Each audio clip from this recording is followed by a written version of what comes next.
আর মাত্র কয়েক ঘন্টা পরেই ত্যাগ করতে হবে আদর স্নেহে ঘেরা বাবার বাড়িটি।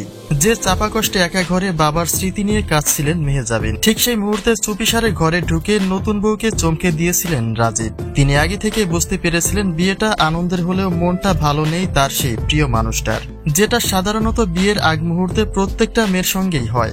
যে কারণে বিয়ের আগেই হবু স্ত্রীকে মানসিক সাপোর্ট দিতেই মেহজাবিনের একা ঘরে ঢুকে পড়েন নতুন জামাই। মেহজাবিন শুধু পর্দায় জনপ্রিয় একজন নায়িকা নয়, নিজ পরিবারের সকলের কাছেই প্রিয় মানুষ।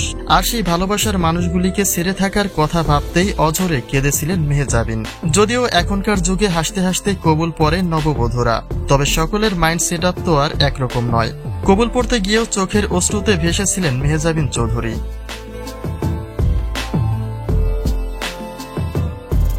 শুধুমাত্র একটা কথাই কাটিয়ে দিলেন 13টি বছর।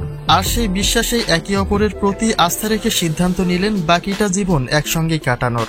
অর্থাৎ তাদের একে অপরের বোঝাপড়াটা যে কতটা ভালো সেটা তাদের বিগত দিনের অপেক্ষার সময়টাই বলে দেয়, যেখানে বিয়ে করেও আজকাল ভেঙে যাচ্ছে একাধিক ঘর সংসার।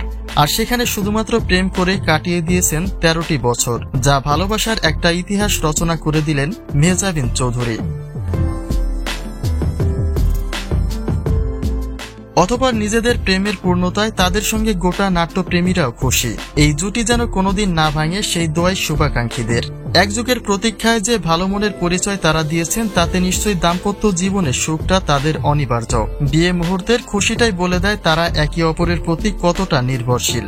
তাই বাকিটা জীবন যেন তাদের একসঙ্গে কাটে, সেই প্রার্থনাই অনুরাগীদের।